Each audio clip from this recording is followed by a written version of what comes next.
Hello, everybody. Welcome to the sixth episode of What's in Your Earbuds. I'm here with my co host, Joe Harden, who's on the top left of the small corners. And we got an incredible episode for you today that's been honestly almost a month in the making, thanks to a conversation that I had with Jason Hanley, who's also going to introduce himself, owner of Wild Sense Goods.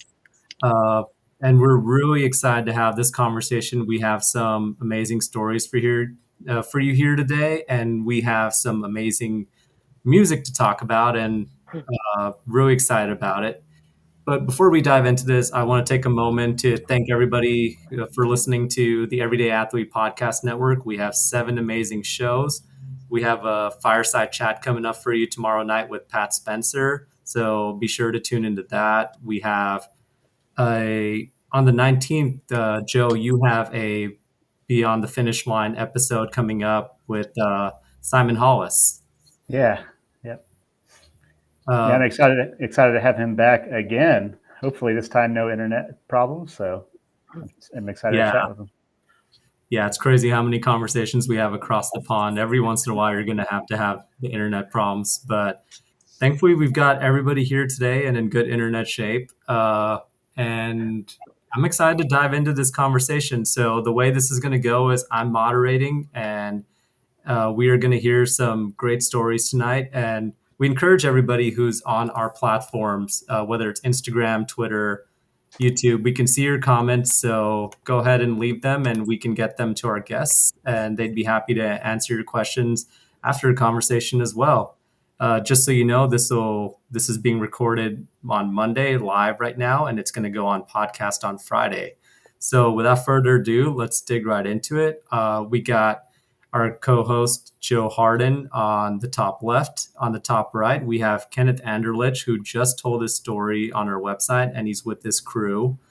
On the bottom left, we have Dianthe Skurko, who told her story, who's on our fireside chat actually last year and has told her story in a two-part on our website, which I will put the links up to.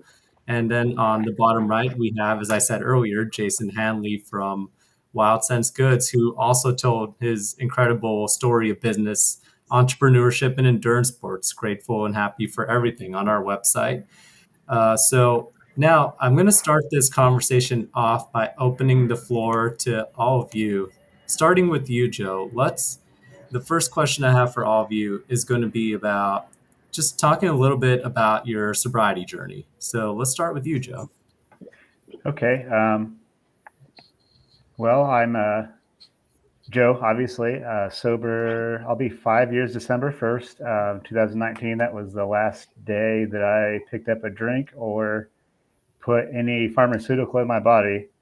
And I'm very proud of that. I spent most of my life abusing drugs and alcohol, and that kind of came to a head on that day, now almost 5 years ago, where I found myself in pretty bad physical shape, mental shape, and I knew that if I kept going the way that I was certainly not long for the world.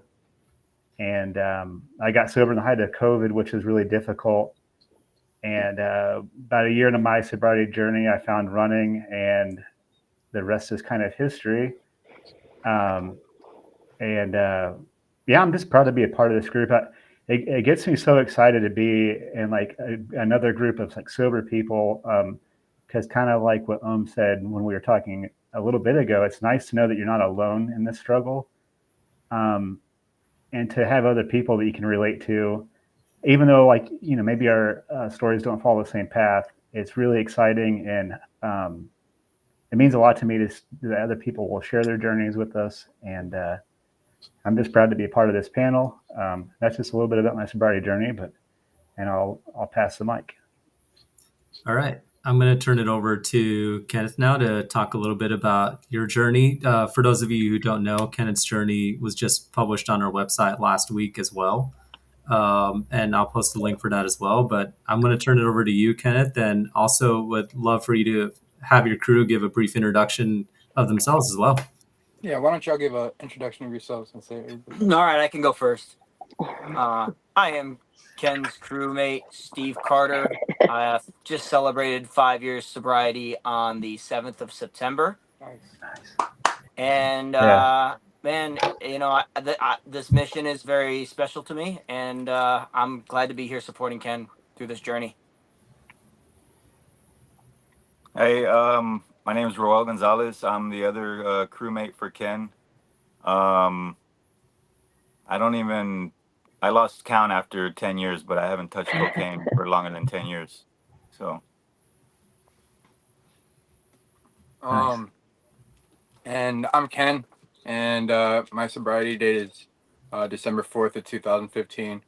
Um, and the funny thing about uh, when I first started into this, I didn't think I'd make it this far, but kind of figured right before that. The only thing that drove me into wanting to get sober was to just get out of the cold because I got sober in December. Um, and so I found the nearest homeless shelter rehab that can take me in without any insurance or anything like that.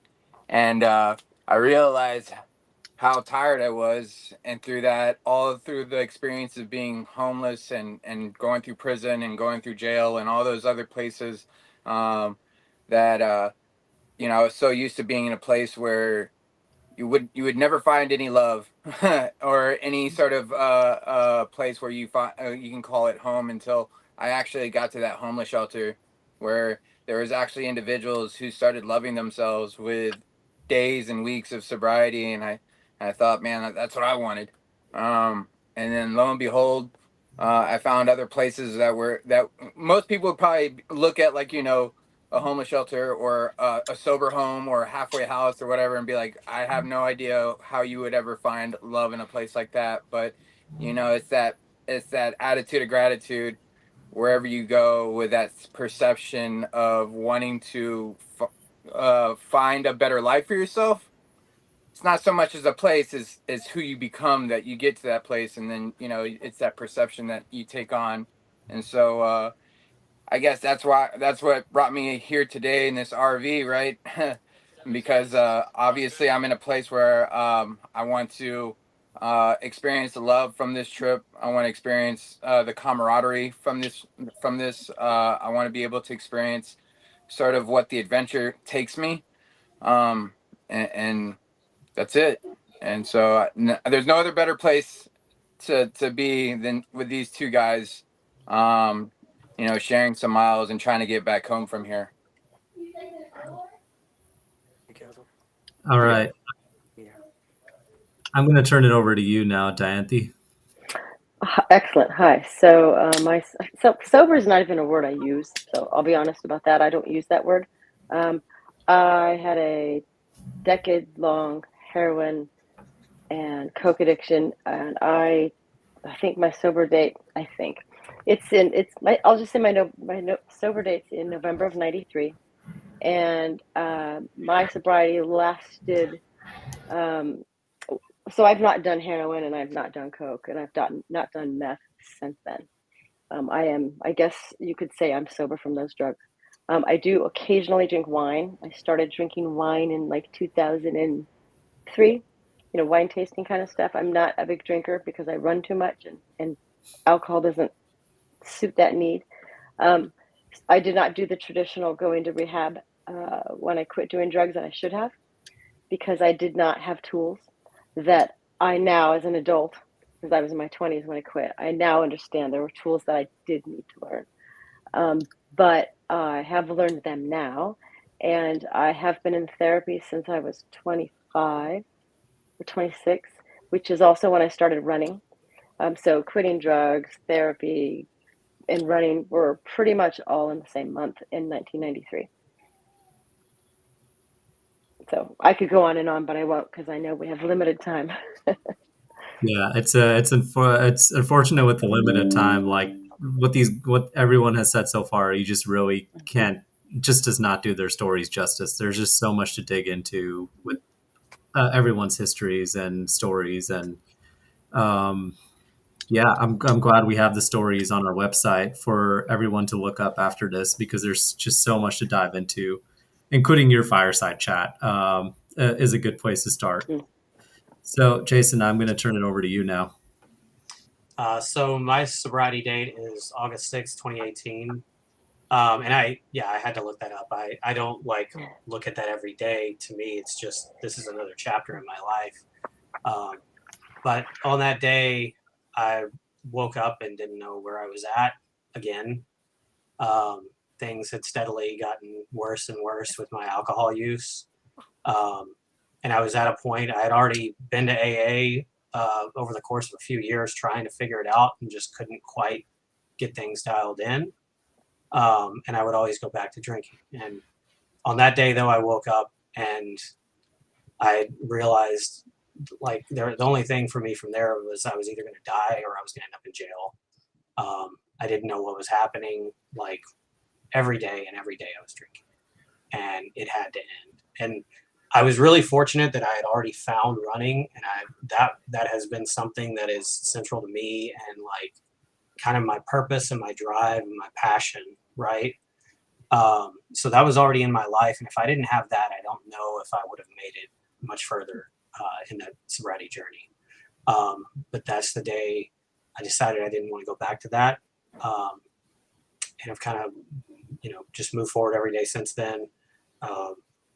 Here I am 6+ years later. So that's kind of the short of it.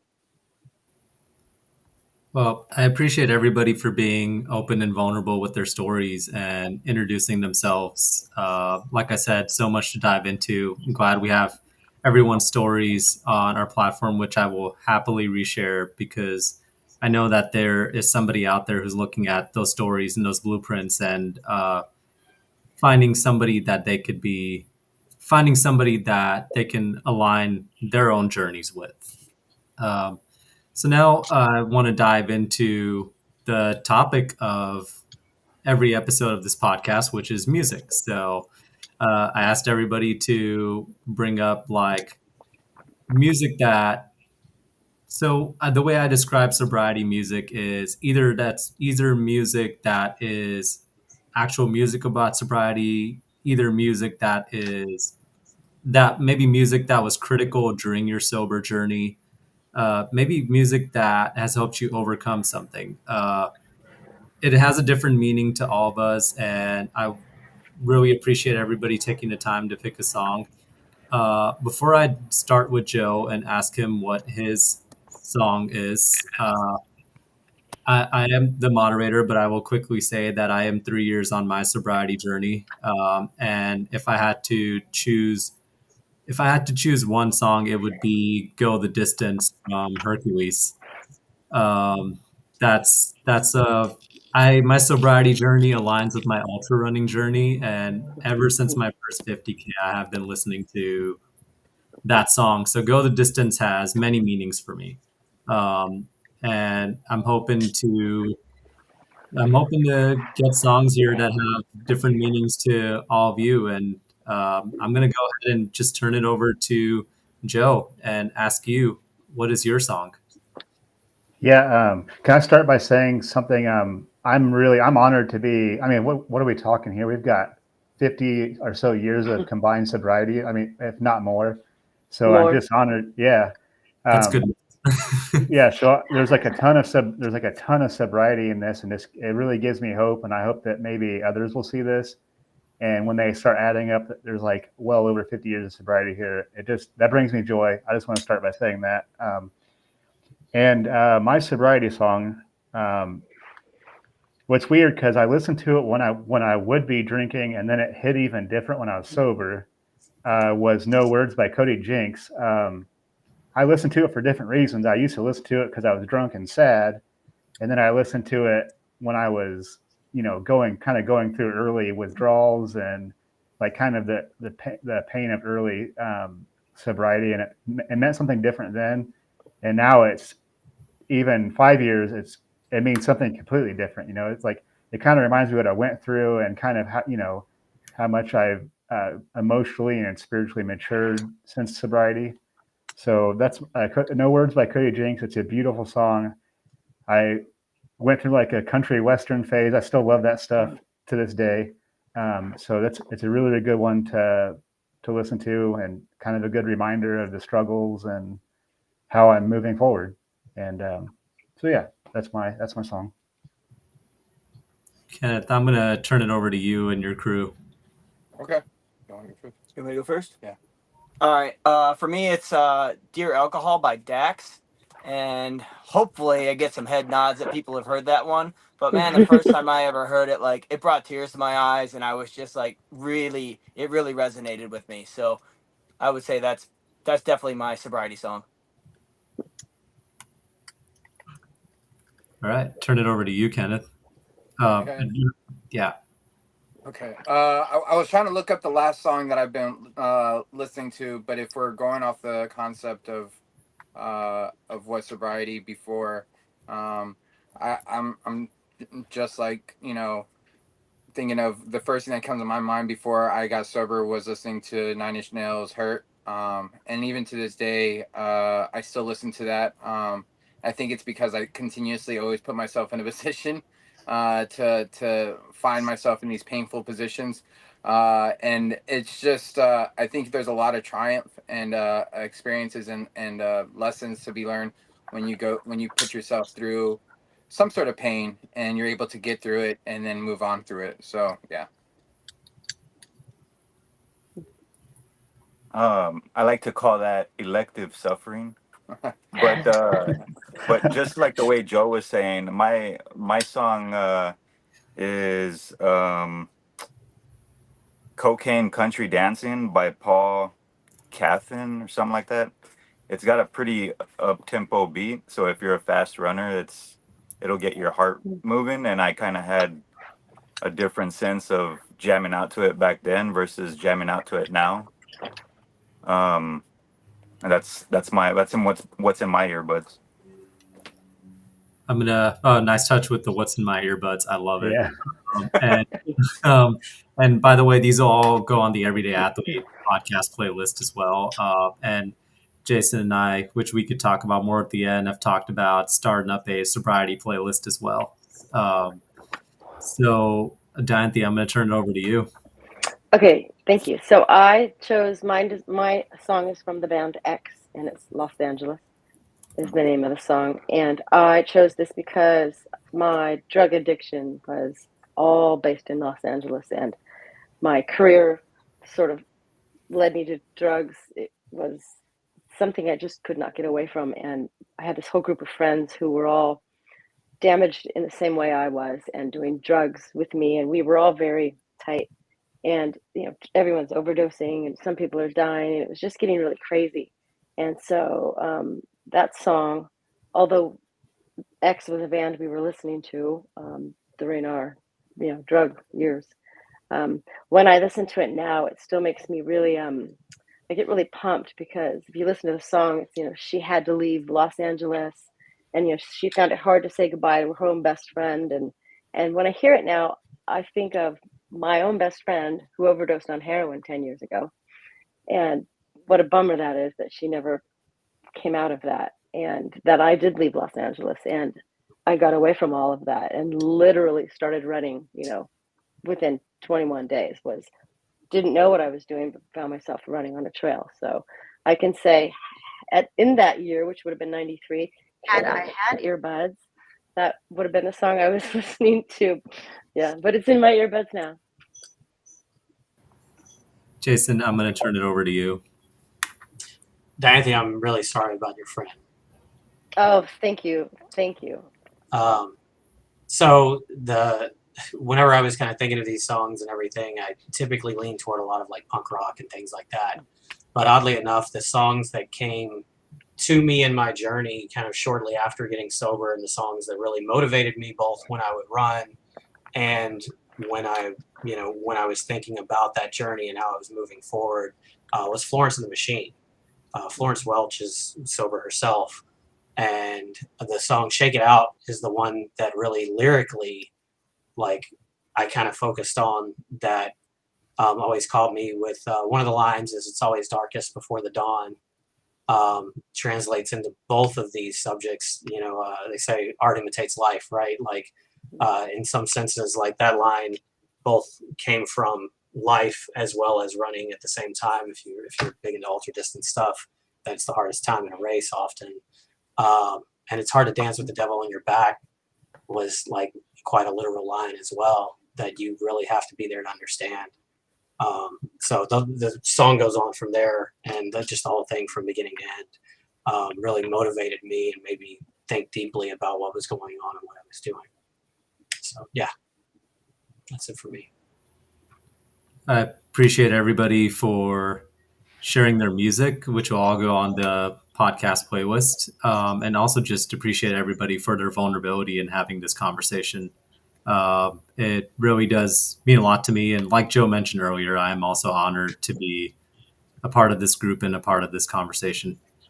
So the next thing I want to do is I want to give Kenneth and his crew the space to, before we dive into more music and what's in your earbuds, I want to give Kenneth and his team the space to talk about his upcoming 1,800-mile run on Friday, the day that this podcast actually launches, by coincidence, and talk about his run for Haven for Hope.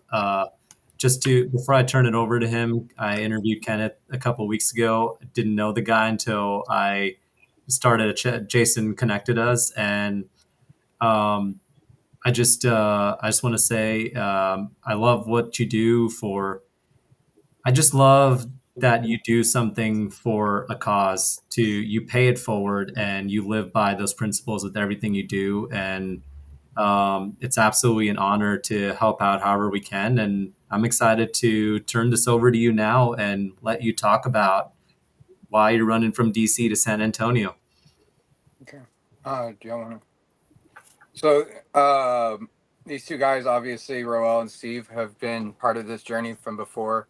We started off with, well, I know Roel and I started off with a run from Austin to Corpus, and then it transcended into Trans Texas, and now it's sort of continental, but not really, like halfway through, a little bit more than halfway, I guess. But I guess somebody brought up the idea, and I have no idea who, but somebody brought up the idea a little over a year ago. Well, why don't you run from Washington to Austin for a bill? And I don't even know what a bill is. Like, I wouldn't be able to tell you what a bill is. I don't know anything about politics. And so, but I do know what, when I look at stuff, and I work in I work in a nonprofit, just like these two guys know how the lack of services are with the VA. I know what the lack of services are in the recovery community. Really, what the population is needing. I hear it and see it on an everyday basis at my work. One of the things I noticed throughout the year or over a year ago, how so many families have suffered going through CPS cases, or going through different situations that deal with getting into rehab. I've seen single fathers who have their kids by their side admitting that they cannot stop and I need a safe place to get sober. I just don't trust my kid with anybody but me, right? And of course, there's no place for that, and there's no place for single dads to find a sober living. There's no place for, there's some places for single mothers, and but I don't believe that there's even a place where a conjoined family can go for services to seek out refuge and rehab and recovery while keeping their kids to by their side. And so, at least not to my knowledge.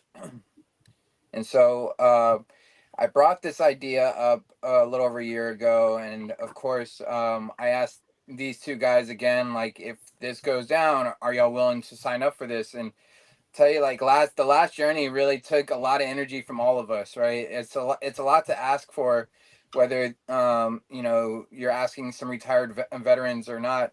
It's a lot to ask from anybody if you can put your life to the side for several weeks or a couple months so that somebody can run from one point to another, in risk of that person not completing it, in risk of somebody possibly getting themselves in danger, and risk of all these situations, right?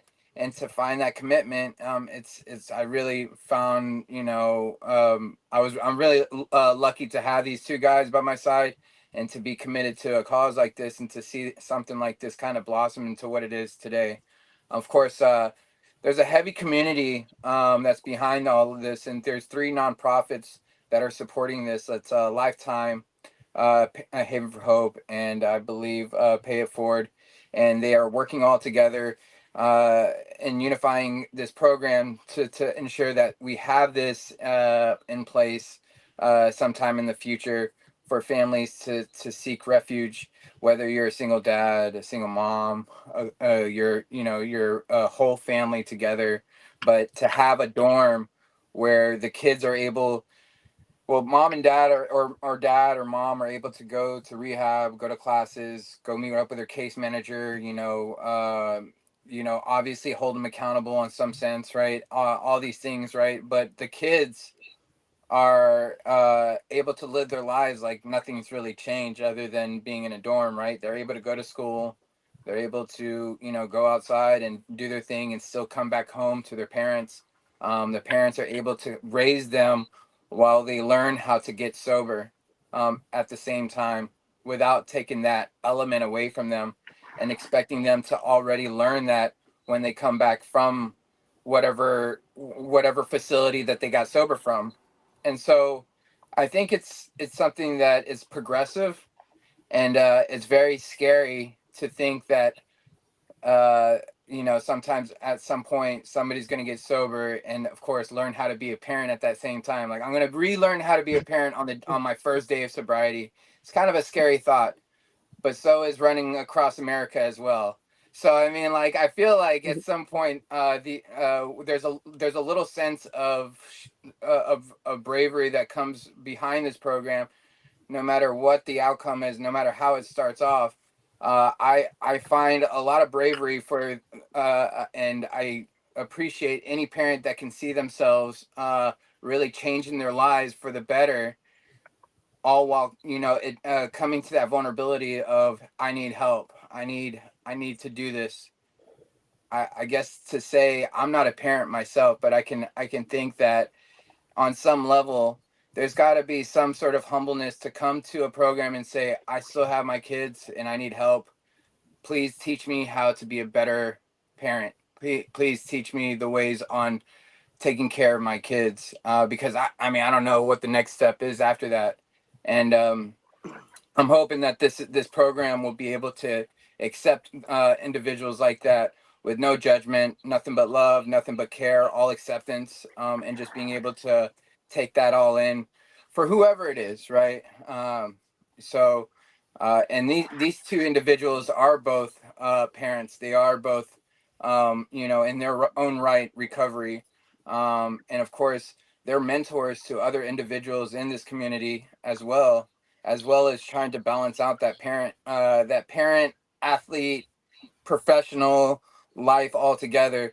And so I think they can understand where I come from, because though we've been together for almost 10 years, we're we're all completely different people here. You're looking at three different lives conjoined with the same belief system. So I that for a fact shows to me that recovery comes in different ways, but at the same time, it's a progressive movement. It's not it's not this box that we like to think is, this is what recovery should look like, this is what sobriety should look like, this is what whatever should look like. So again, like, this program definitely is for families that are seeking recovery. So If that doesn't fire you up, then by God, because I'm a parent, and my divorce was probably over way before I went into rehab. Um, Sorry, the camera guy's a little new at this, but somebody heard the way I really needed help, and that's hard when you're in the military and you have to carry this bravado or machismo. But I went in thinking that my family was going to be there, and when I got out, that wasn't the case. I got divorced halfway across the country, yada yada yada. But now, fast forward 14 years down the road, and now we're trying to help establish something for parents that are going through that so that they can get the help that they need.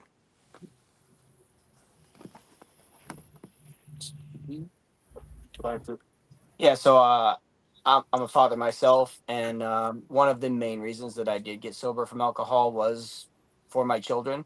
My behavior around them was unacceptable, and it was time to grow up, and it was time to be present with them, and it was time to be a dad, and not numb whatever was going on in my life.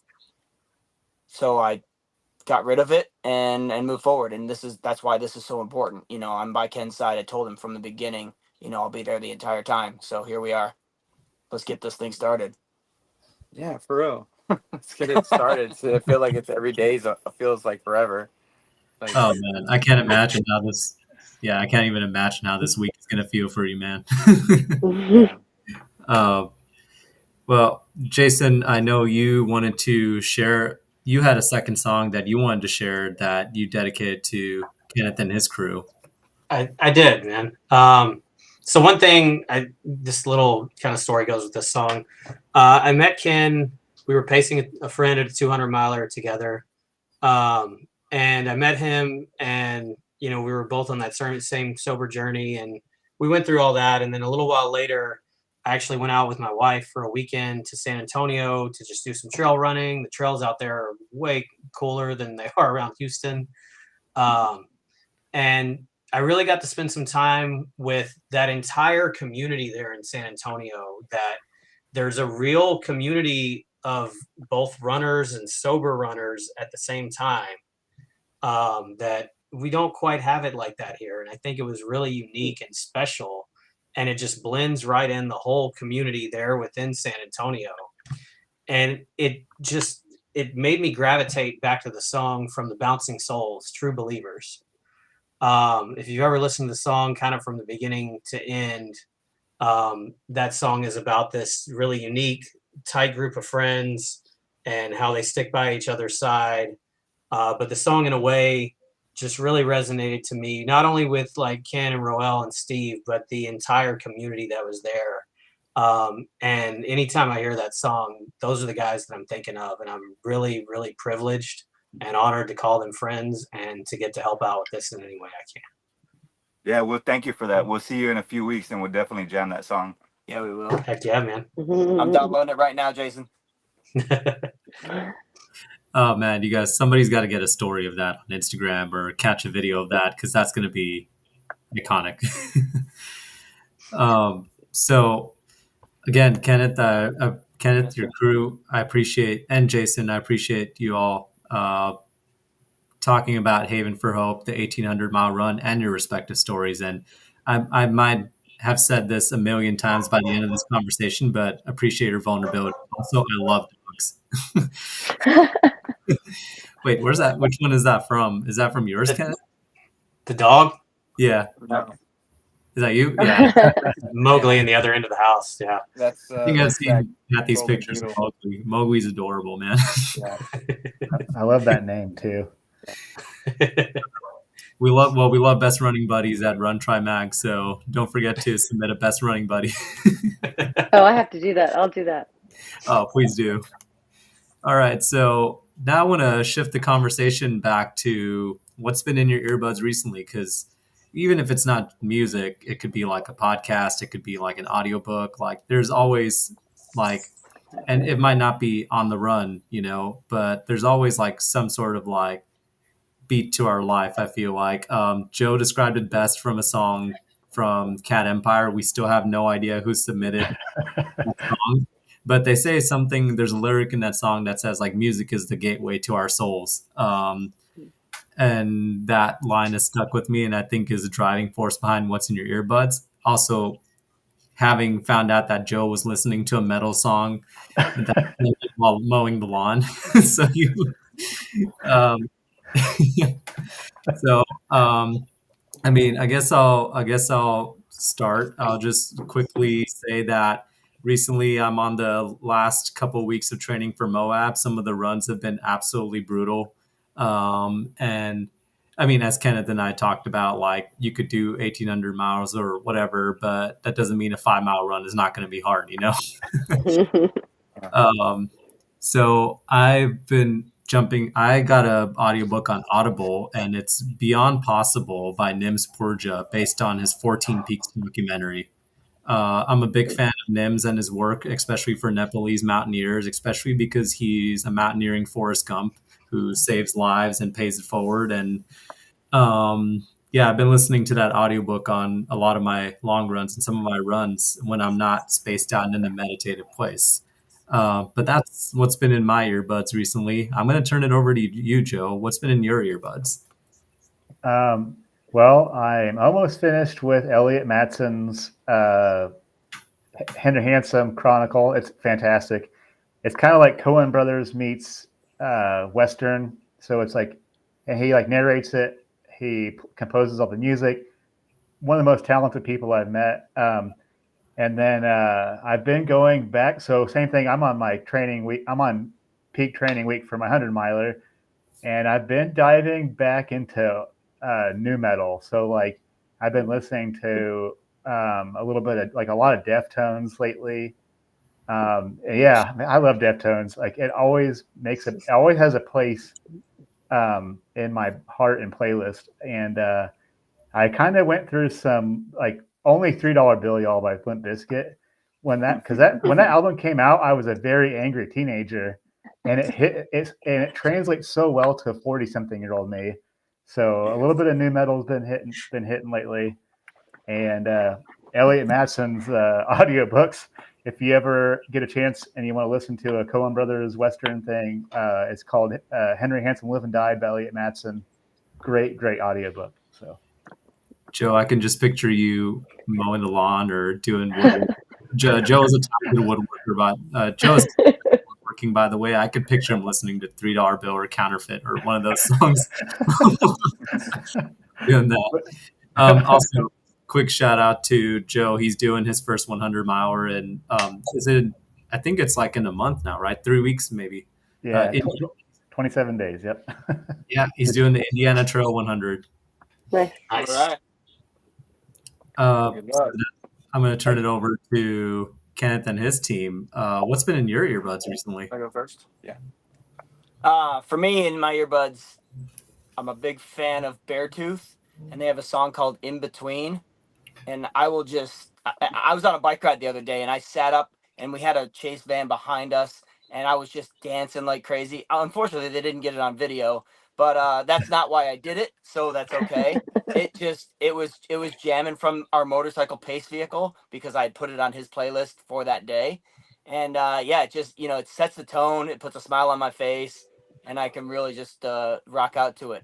As far as podcasts, big fan of Golden Hour Adventures and Robbie and Justin and what they do. I love listening to stories from all of the amazing athletes and humans that they have on their show that they interview. Yeah, big ups to Robbie and Justin. They both told their stories on our platform. Robbie's got a hell of a story, but definitely look out for those on our platform as well. Kenneth, what's been in your earbuds recently, man? How to fix the generator through YouTube. That's been an ongoing thing. No, Jethro Tull, Locomotive Breath. That's been really playing along. I don't know what the song is about, which is why I didn't want to put it out on the first place, because I was like, it could be about drugs. I don't know, but as far as podcasts, I think I'm a little too ADHD to listen to podcasts still. I start listening for about a good 10 minutes, and then I lose interest, and then I go back to music again. But Jethro Tull, Locomotive Breath. That's what's in my earbuds. Mine is it's a band. It's two brothers called Hermanos Gutierrez, and it's a little low key, mellow stuff, but it's good for my morning meditation. That's what I got in my earbuds in the morning. Danthy, I'm going to turn it over to you now. Okay, so in my earbuds, when I'm running, I have two running playlists. One is so I grew up I'm a child of the 70s. I was in high school in the 80s. I'm punk rock was, I'm in LA. So I have one running list that's just LA bands, LA punk bands. That is my typical go-to. And or I have a heavy metal list that is like Judas Priest, Iron Maiden, AC/DC. So I have that is my kind of go-tos. Those are like my jams. And or I listen to, this is super embarrassing and I've never admitted this to anyone, true cold cases, like true crime stuff, like Crime Junkies, the podcast. And I'm stupidly obsessed with it. Like, and I can be out running and I'm done with my run, but there's still 25 minutes left on the podcast. So I'm like, I can do 2 more miles and off I go. So it's actually working quite well for me. Yeah. Oh my gosh, I love it. I mean, I don't think I've ever admitted this on the EAPN or anywhere otherwise, but I've listened to, gosh, what was it called? Oh, No Sleep Podcast is a good one. They're all like 1 hour fictional like horror stories, but they have like professional like voice actors and audio production, and it's like stories ranging from like disturbing to creepy to like, oh, this is entertaining. And then I'm the same way. Like, sometimes I just want to keep. I remember when I listened to it more frequently, I just want to keep walking. Yeah. Also, I will, before I turn over to Jason, I will say that Thunderstruck and Highway to Hell are essential songs on my playlist for Okay. Ultra. Yes. So Thunderstruck is like my little Western States song. I've got it all planned out when I'm running Western States, exactly where that song's going to come on my playlist. I've got it planned. So there's always just got to get into Western States. Oh my God. There's a whole conversation you can have behind. There's got to be a science behind, like, a certain song can like get your energy or your chemicals flowing or give you that rush. And you like, I premeditate some of my songs because I know they're going to hit me in that way. Yeah. I'm going to turn it over to Jason now. What's been in your earbuds? First off, there is a highway in the middle of the desert in Moab that will be perfect for Highway to Hell.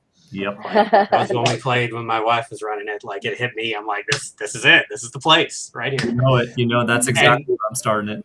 And I also think that podcast you were just talking about that you vaguely, like, really kind of out there. I think maybe we talked about that at Bigfoot, but it was like the second time through the night in Klickitat that was just, everything's just a haze, man. Like, it's all, maybe it was there, maybe I'm making it up. I don't know. But anyway, so for me here of late, it's been just an album itself from Idols, their newest album, Tank, Tangk. I had to look up like what the heck that name was. But the whole album's really awesome. And Joe Talbert, the lead singer, I mean, they've got a very punk influence and like everything that they sing about. But I've realized too that his sobriety journey started not too long ago, and he had mentioned somewhere in an article I read about how that has influenced like the way he writes things and the things he says. And once you realize that, even within what he had said in this, you can kind of hear when it's a song that he wrote post sobriety and when it's not. And that's been kind of cool. So I've been enjoying that album a lot. Yeah. And as far as podcasts, I can always go back to Happy Endings. Our buddies over there at Happy Endings, and I'll just say it as simply as they do, from the Wild Sense side of my business, is Happy Endings. We don't sponsor them. Yeah, shout out to Andrew Marvin, who's listening right now to this conversation. Andrew! Ken and I wouldn't know each other if it wasn't for that guy having the stupid idea of doing Coca Donuts. So, yeah. Oh man, it all starts with a stupid idea. And also to preface your point, to emphasize your point about Klickitat, I don't know which one it was because it was the same time for each one, but I think both of our conversations were haze, especially on that Rich line. I can't believe this conversation made it far enough into like fruition and existence, right? Like, we didn't forget about this. I guess it wasn't a horrible idea. No, it wasn't. So I just want to take the time to thank everybody again for joining us for this conversation. And before we close things out, I'd like to turn it over to everyone for a few last words. Joe? Yeah, I guess I just want to thank everybody again. I'm really jazzed and humbled with all the sobriety here, and thank you. There's a lot of stuff I never heard of before, and I'm always like, one thing that really stokes my fire is new music, new genres of music. So thanks for bringing your stories to the table. Being vulnerable, being open, and bringing your songs too. So thank you so much, everybody. Oh, well, I thought it was you. Oh, okay, I'll go first. Yes, follow along on Ken's run on Run Ken Run, Instagram and Facebook, and of course the internet runkenrun.com. I'll be the guy with the ice cold Mountain Dew in my hand as I crew this dude for 1,800 miles. Let's go. Heck yeah. Oh, that's so good. I just wanted to say how humble is because I know these last couple of months have been some trials for him with these 200 milers, and he's got one coming up in less than 3 weeks or in less than a month or Yeah, so. 3 And weeks so Friday, man. it's going to be exciting to know that I'm not the only one that's going to be in the pain cave. And of course, you know, it's cool to, and of course, good luck to Joe as well on his first 100 miler. You're also going to be in the pain cave. Remember, you signed up for it, you paid for it, buddy. So Yeah. have fun out there, and I'll be looking forward to seeing Jason. Of course, it's always nice seeing Deanne too. So thank you so much. My thing is, if you want to go fast, go alone. If you want to go far, you go together. Yes, I was waiting for somebody to pull that line out. That's one of my all-time. It's a cliche, but it's one of my favorites. Yep, you're up, Dianthe. Oh yeah, great. So I just want to say, like, it was really great meeting all of you, and I'm excited for all of your new sobriety journeys because 5 years is still new, right? You know, that stuff feels new, I think. But yeah, excited for all of you, and Ken, excited to follow your run. And I don't know exactly where you're going, but I wish I could meet you somewhere because that'd be fun to run with you. But yeah, thank you for putting this together, and it's been fun. Jason, I'm going to turn it over to you. I mean, simply thank you to everybody for being here and telling a piece of your story. I really believe that, you know, what Ken is doing is really important. So if anybody's interested in learning more about that and, you know, maybe putting, you know, some donations out there that could help the organization and what they're working to achieve, that would be awesome. And then on the other side of that, what it always kind of comes back to me is if there's people listening out there right now that feel like they need to find a way to get sober and they haven't been able to do that and they don't know where to start. One of the most important things to me was knowing someone that I resonated with, that I was able to reach out to, and they were able to help me find my way. They didn't like become my sponsor and weren't side by side with me, but they really helped me. And if there's anybody out there that feels like they need some help with this, I think any one of us here would be more than happy to try to help you. Ken's timeline is till the 20th, and he's going to take a break, so you might want to talk to him. Yeah. Then, but like for the 20th, he's a little busy. But otherwise, like, no, I'm joking about that. But realistically, I think I can speak for everyone here that if you're trying to find that help, reach out to any of us, and we will be happy to help you, you know, find your way and direction into making that journey. It's not easy, but it is probably the most worthwhile thing I've ever done in my entire life, hands down. So, yeah. Well, thank you all for joining us for this conversation. And again, and I will say this for the last time, for just your vulnerability and telling your stories, and for sharing what's in your earbuds as well. We have a lot of songs to throw on the Everyday Athlete playlist, and excited to share with all of you. Be sure to check out runkenrun.org, and check out and be sure to follow Starting Friday Ken's run from DC to San Antonio, 1,800 miles. We're excited to all follow along on the journey, and I'm manifesting now. I don't think this is the last sobriety roundtable that we're going to have. There's going to be more of this, and there's too much to talk about, and just really was an honor being a part of this conversation. So thank you so much, everybody, and hope you guys have a great rest of your. We're in different time zones here. I'm trying to figure out, but I would say afternoon to evening. So it's almost 8 o'clock here. The sun